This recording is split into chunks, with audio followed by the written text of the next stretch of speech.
Hey everybody, KJ here, Money Conversations with KJ. Faith And here. so Faith and I are going to answer the questions from last week's question of the day. Okay, so first we're going to start with question number one, which is on Monday last week, okay, which was uh, do you set financial goals, short, mid, and long term? What do you think, Faith? So, Harvard actually did a study in 1979. Harvard MBA graduating class asked if they had clear written goals. 3% said yes, 13% said yes but not written down, and 84% said no.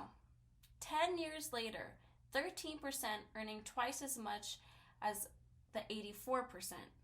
3% earning 10 times as much as the other 94%.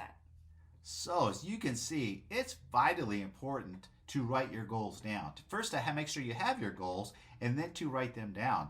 Because by doing that, you're going to ensure yourself of actually reaching these goals.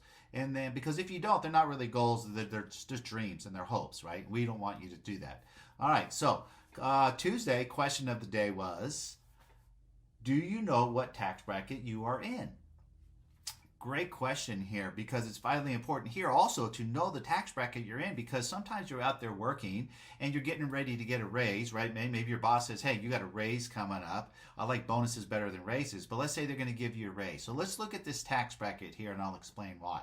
So as you can see on the tax bracket, your tax rate goes from 10% up to 37%. This is 2021.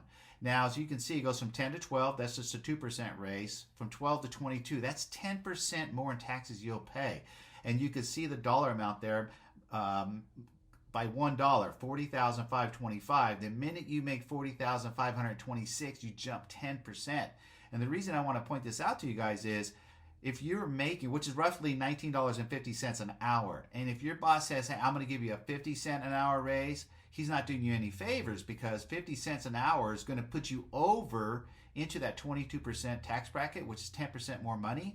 You'll end up not making as much money because they're just going to take it out in taxes. And this happens every time you jump a tax bracket. So it's vitally important for you to watch where you're at. And if your boss wants to give you a raise, you should look at the chart and where you are because oftentimes you're not actually going to make more money. You're going to make less money. So maybe you could negotiate with your boss, say, hey, listen, boss, instead of that dollar an hour or that 50-cent an hour raise, how about you give me a bonus, right?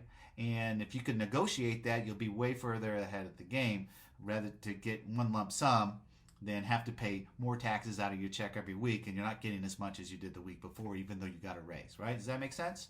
So that was question of the day on Tuesday. Hey, if you like what you're hearing so far, make sure that you hit that like button and or if you haven't subscribed yet, hit the subscribe button or the notification bell, right? So you know when these videos come out. All right, let's continue. Wednesday, question of the day was, how many rental properties should be in an LLC? Kind of a trick question here, guys. So the answer to this question is your tolerance, right, of loss. Meaning, some people I've talked to over the years say they put 3, 5, 8, 10 houses in one LLC. And so it's not about how many properties you can put in an LLC because you can put as many as you want in there. The right answer to this is okay, I'll give you an example. Let's say you have 5 properties, they're each worth $200,000. That's $1 million worth of assets in one LLC. God forbid somebody attacks your assets and sues you and they take them all, right? Because that LLC is in whatever name that somebody might be suing you in, right? If you open them separately, which does cost you more annually, you have to pay for each one, but it's very cheap insurance to say, okay, my tolerance for loss is 200,000, 300,000, 500,000. That's just a number that you have to come up with to decide. So the right answer is it depends. It depends on your tolerance of loss, okay? So then we had Thanksgiving Day. What happened on Thanksgiving, Faith? Thursday's question of the day for Thanksgiving was what wasn't on the menu at the first Thanksgiving? Little Thanksgiving themed question, which the answer, ironically enough, is turkey. Doesn't make any sense. I don't know what they did eat at the first Thanksgiving, but or even when that was.